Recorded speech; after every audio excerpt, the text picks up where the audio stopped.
आज के वीडियो में जीवाणुओं के द्वारा होने वाले रोग अर्थात बैक्टीरियल डिसीजेस के अंतर्गत टाइफाइड, निमोनिया, तपेदिक, हैजा, डिप्थीरिया, सिफिलिस, गोनोरिया, डायरिया यानी अतिसार, टिटनेस और कोढ़, इन सभी बैक्टीरियल डिसीजेस के बारे में चित्र सहित आपको समझाएंगे। तो पूरी जानकारी के लिए मेरा पूरा वीडियो लास्ट तक देखिए और यदि अभी तक हमारे चैनल को सब्सक्राइब ना किया हो तो सब्सक्राइब जरूर कर लीजिए।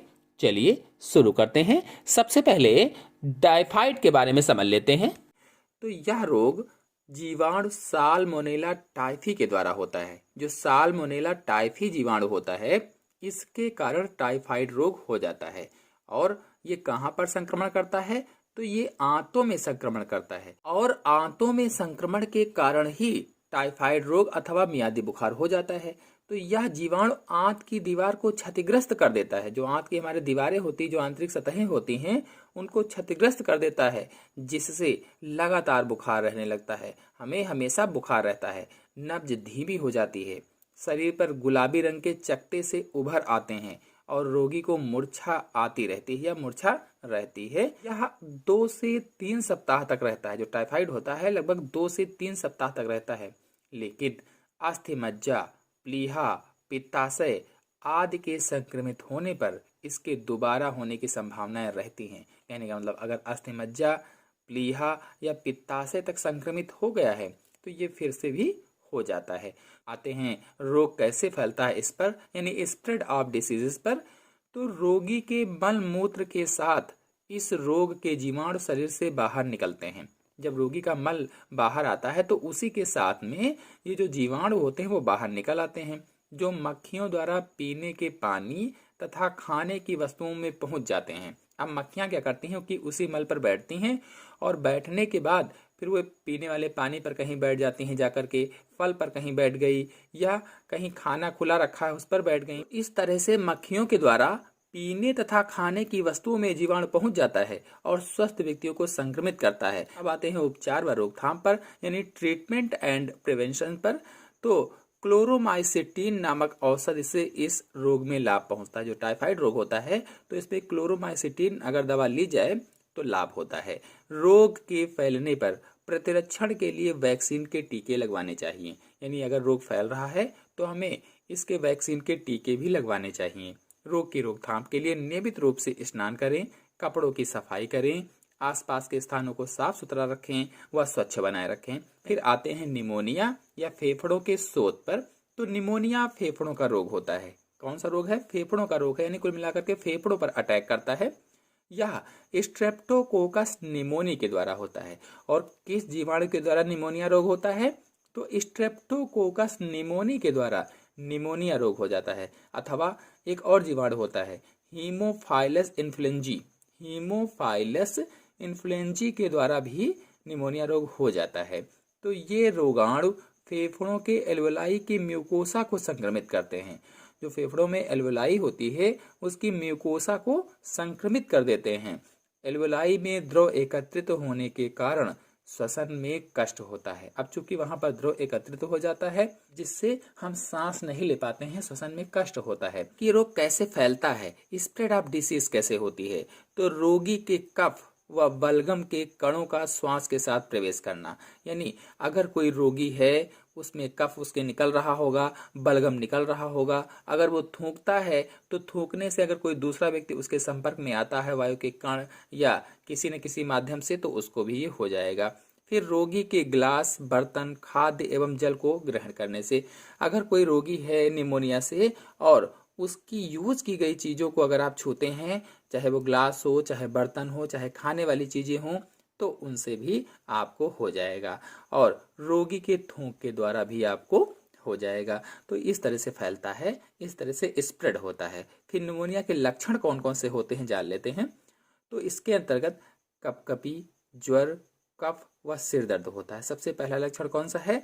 कपकपी आएगी, ज्वर यानी बुखार होगा, कफ निकलेगा और सिर दर्द होगा। फिर दूसरा है अधिक संक्रमण होने पर रोगी के होंठ व नाखून नीले पड़ जाते हैं। अगर अधिक संक्रमण फैल गया है, अधिक निमोनिया हो गई है तो रोगी के जो होंठ होते हैं, जो नाखून होते हैं वो नीले पड़ जाते हैं। फिर अगला थूक के साथ रक्त आने लगता है। अगर रोगी थूकेगा तो उसके थूक से रक्त भी आता है, ब्लड भी आने लगता है। और अगला है पेट फूल जाता है और पेट भी फूल जाएगा। फिर आते हैं उपचार पर या ट्रीटमेंट पर। तो इसके लिए एरिथ्रोमाइसिन एक दवा है, एरिथ्रोमाइसिन अथवा टेट्रासाइक्लिन, ये 2 दवाओं का प्रयोग आप कर सकते हैं। ये एंटीबायोटिक दवाएं होती हैं, इनको लेने से निमोनिया या फेफड़ों का शोथ ठीक हो जाता है। अगला रोग है तपेदिक या यक्षमा भी इसे कहते हैं। अंग्रेजी में ट्यूबरकुलोसिस कहा जाता है, जिसे टीबी के नाम से हम लोग जानते हैं। यह रोग माइकोबैक्टीरियम ट्यूबरकुलोसिस नामक जीवाणु के द्वारा होता है। किस जीवाणु से टीबी होती है? माइकोबैक्टीरियम ट्यूबरकुलोसिस नामक जीवाणु के द्वारा फैलता है या बैक्टीरिया के द्वारा फैलता है। जीवाणु का संक्रमण थूक, खांसी के बलगम तथा सीधे रोगी के संपर्क में आने पर होता है। यानी अगर किसी व्यक्ति को पहले से है, उसने थूका, खांसा, खांसने से बलगम जो निकला, या सीधे उस रोगी के संपर्क में आप आ गए हैं तो आपको भी हो जाएगा। ये जीवाणु मानव के फेफड़ों पर प्रभाव डालता है। जो लंग्स होते हैं, जो फेफड़े होते हैं, उन पर प्रभाव डालता है। इसके अलावा आहार नाल, वृक्क यानी कि किडनी, लीवर आदि पर भी कभी कभी प्रभाव डालता है। और तपेदिक रोग में हल्का ज्वर, खांसी, बलगम में खून आने लगता है, यानी हल्का हल्का सा बुखार बना रहता है, खांसी आती है, बलगम आता है और बलगम के साथ खून भी आने लगता है। इस रोग में स्ट्रेप्टोमाइसिन औषधि के प्रयोग से लाभ होता है और बच्चों में बीसीजी का टीका लगाकर इस रोग से बचा जा सकता है। यानी टीबी के लिए या ट्यूबरकुलोसिस के लिए बीसीजी का टीका लगाया जाता है। फिर नेक्स्ट है हैजा या इसे बिसूचिका भी कहा जाता है और अंग्रेजी में कॉलरा कहते हैं, कॉलेरा। तो यह रोग विब्रियो कॉलेरी नामक जीवाणु के द्वारा फैलता है। जो विब्रियो कॉलेरी बैक्टीरिया है, इसके द्वारा हैजा या कॉलरा फैलता है और रोगी को प्रारंभ में दस्त और वमन होने लगते हैं, यानी दस्त आते हैं और उल्टियां होने लगती हैं, जिससे जो शरीर होता है, शरीर में निर्जलीकरण हो जाता है या डिहाइड्रेशन हो जाता है, या कह लीजिए पानी की कमी हो जाती है और दस्त सफ़ेद होते हैं और पतले होते हैं और बहुत बार होते हैं, यानी अधिक संख्या में होते हैं। रोगी कमजोर हो जाता है और ज्वर बढ़ जाता है, यानी बुखार अधिक हो जाता है। जीवाणु का संक्रमण संदूषित भोजन खाने, दूषित पानी पीने से होता है। जो लोग संदूषित भोजन खाते हैं या गंदा भोजन खाते हैं जिसमें जीवाणु होता है, या फिर दूषित पानी पीते हैं, तो यह रोग हो जाता है या हैजा या कॉलरा हो जाता है। और यह रोग फैलता कैसे पूछा जाए तो मक्खी के द्वारा फैलता है। जो मक्खी होती है घरेलू, इनके द्वारा फैलता है और रोगी का तुरंत उपचार न होने से रोगी की 2 घंटे में मृत्यु हो जाती है। और हैजे की प्रभावी दवा नाइट्रोन्यूक्लेटिक एसिड और अमृत धारा की 5 से 10 बूंदें मिलाकर देने से लाभ होता है। ये प्रभावी दवा कौन सी है? नाइट्रोन्यूक्लेटिक एसिड की 20 बूंद एवं अमृत धारा की 5 से 10 बूंद मिलाकर देने से लाभ मिलता है। फिर अगला है डिप्थीरिया। यह 3 से 5 वर्ष के बच्चों में फैलने वाला सामान्य रोग होता है। इसे रोहिणी रोग के नाम से भी जाना जाता है। ये कॉरेनेबैक्टीरियम डिप्थीरी नामक जीवाणु के द्वारा फैलता है, कॉरेनेबैक्टीरियम डिप्थीरी। और इस रोग का संक्रमण वायु में उपस्थित जीवाणुओं के द्वारा होता है। जो वायु में जीवाणु पाए जाते हैं उनके द्वारा होता है और रोग का प्रारंभ हल्के बुखार से होता है। इस रोग से बचने के लिए, यानी डिप्थीरिया से बचने के लिए, संक्रमण के 24 घंटे के अंदर ही एंटीटॉक्सिन का उपयोग किया जाता है या एंटीटॉक्सिन का यूज किया जाता है, या फिर शल्य क्रिया के द्वारा यानी ऑपरेशन के द्वारा झिल्ली को निकालकर बाहर कर दिया जाता है। और बच्चे जो होते हैं, बच्चों में डीपीटी का टीकाकरण किया जाता है। डिप्थीरिया में डीपीटी का टीकाकरण किया जाता है।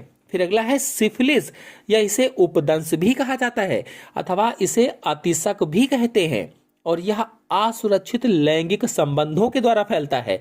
यह कह लीजिए कि यह एसटीडी रोग होता है, सेक्सुअल ट्रांसमिटेड डिसीज है और इसे वेनेरल रोग भी कहते हैं, वेनेरल रोग। और यह रोग ट्रेपोनेमा पैलिडम नामक जीवाणु के द्वारा होता है, ट्रेपोनेमा पैलिडम। और इस रोग में रोगी के जनन अंगों में घाव हो जाता है। जो जननांग होते हैं उनमें घाव हो जाता है और रोग के अधिक विकसित हो जाने पर यानी बड़ा हो जाने पर यकृत, मस्तिष्क और अस्थियों को भी संक्रमित करता है, लीवर को, ब्रेन को और हड्डियों को भी संक्रमित करता है। और रोगी को धीमा ज्वर रहता है, धीरे धीरे बुखार रहता है और शरीर को लकवा भी मार सकता है। और यह रोग एक से अधिक व्यक्तियों से यौन संबंध स्थापित करने से फैलता है। यदि एक से अधिक व्यक्तियों से यौन संबंध स्थापित करते हैं तब यह फैलता है। इस रोग को पेनिसिलिन एंटीबायोटिक से लाभ होता है, यानी यह रोग जो है ये पेनिसिलिन एंटीबायोटिक के प्रयोग से लाभ इन्हें मिलता है। फिर अगला है सुजाक या गोनोरिया। तो इस रोग का कारक स्त्री एवं पुरुष के मूत्र मार्ग में पाया जाता है। जो स्त्री होती है, जो पुरुष होते हैं, उनके मूत्र मार्ग में होता है। और होता कौन सा जीवाणु है? तो नाइसेरिया गोनोरियाई नामक जीवाणु होता है। इसी के द्वारा ये फैलता है या इसी के द्वारा होता है। और इसके संक्रमण से जनन तंत्र की जो श्लेष्मा है वो प्रभावित होती है, जनन तंत्र की श्लेष्मा, और उसमें घाव बन जाते हैं। यह लैंगिक संबंधों द्वारा फैलने वाला रोग है, यानी ये भी सेक्सुअल ट्रांसमिटेड डिसीज है, एसटीडी होती है। और जनन अंगों से संक्रमण दूसरे अंगों में भी फैल जाता है। क्योंकि जनन अंगों में हुआ है तो उसके द्वारा दूसरे अंगों में भी पहुंच जाता है। मूत्र मार्ग में जलन भी होती है और यह रोग प्रायः पुरुषों में होता है, पुरुषों में अधिकतर पाया जाता है। स्त्रियों में इस संक्रमण का कोई प्रभाव जल्दी नहीं होता है और स्त्रियां इस रोग को एक पुरुष से दूसरे पुरुष में फैलाती हैं। प्रभाव तो नहीं होता है लेकिन फैलाती हैं, वेक्टर का कार्य करती हैं। रोगी को पेनिसिलिन एंटीबायोटिक से लाभ होता है। फिर अगला है डायरिया या इसे अतिसार भी कहा जाता है। यह रोग मुख्य रूप से कैंप्लोबैक्टर साल्मोनेला और एस्चेरेशिया कोलाई नामक जीवाणुओं के द्वारा होता है। जो डायरिया है, जो अतिसार है, यह संक्रामक रोग होता है जो कठिनाई से पचने वाली वस्तुओं, सड़े गले फलों, दूषित भोजन एवं जल, सड़ा मांस एवं मछली खाने से हो जाता है। और इस रोग से ग्रस्त रोगी की आंत्र में जख्म हो जाते हैं। जो आंत होती है, इंटेस्टाइन होती है, उसमें जख्म बन जाते हैं। रोगी को पतले दस्त होने लगते हैं, जिसके बाद शरीर में जल की कमी हो जाती है, यानी डिहाइड्रेशन हो जाता है। और अत्यधिक डिहाइड्रेशन से या अत्यधिक जल की कमी के कारण मृत्यु भी हो सकती है। फिर अगला रोग है टिटनेस। तो यह रोग क्लास्ट्रीडियम टेटेनी नामक जीवाणु से होता है। क्लास्ट्रीडियम टेटेनी नामक बैक्टीरिया से होता है टिटनेस। और ये जीवाणु धूल, मिट्टी, घोड़े की लीद, चौपायों के गोबर में पाया जाता है और चोट लगने पर ये घाव के स्थान से शरीर में प्रवेश कर जाता है। अगर हमारे शरीर में कहीं चोट लगी है तो ये उसी चोट से या उसी घाव से अंदर घुस जाता है और शरीर में पहुंचते ही आंत्र में तेजी से बढ़ने लगता है। आंत में पहुंच करके तेजी से बढ़ता है और गर्दन तथा जबड़े की पेशियों में तेजी से संकुचन होता है। पूरे शरीर में ऐंठन होती है और शरीर ऐंठकर धनुषाकार हो जाता है, धनुष जैसा हो जाता है। इसीलिए इसे धनुष रोग भी कहा जाता है, धनुष रोग। और आपको बता दें, अंत में श्वसन पेशियों के संकुचन से श्वसन क्रिया बंद हो जाती है और प्रायः रोगी की मृत्यु हो जाती है। चोट लगने पर एटीएस का इंजेक्शन लगवाना चाहिए, यानी इस रोग से बचने के लिए एटीएस का इंजेक्शन लगवाना चाहिए। और इसकी रोकथाम के लिए जन्म के 40 दिन के बाद शिशुओं को डीपीटी का इंजेक्शन लगवाना चाहिए। फिर अगला है कोढ़ या लेप्रोसी। तो यह रोग माइकोबैक्टीरियम लेप्री नामक जीवाणु से होता है, माइकोबैक्टीरियम लेप्री। और इसका संक्रमण रोगी व्यक्ति के लगातार संपर्क में रहने से होता है। अगर आप किसी रोगी व्यक्ति के लगातार संपर्क में हैं तो आपको हो जाएगा। कोढ़ में त्वचा में घाव एवं गांठें बन जाती हैं। जो कोढ़ होता है, जो त्वचा होती है, उसमें घाव बन जाते हैं, गांठें बन जाती हैं। और आपको बता दें, धीरे धीरे अंगुलियां व नाक गलने लगती हैं। तंत्रिका तंत्र का ह्रास होने के कारण अंगुलियों में उत्तेजना समाप्त हो जाती है। और इस रोग के उपचार के लिए डेप्सोन नामक प्रतिजैविक औषधि का उपयोग किया जाता है।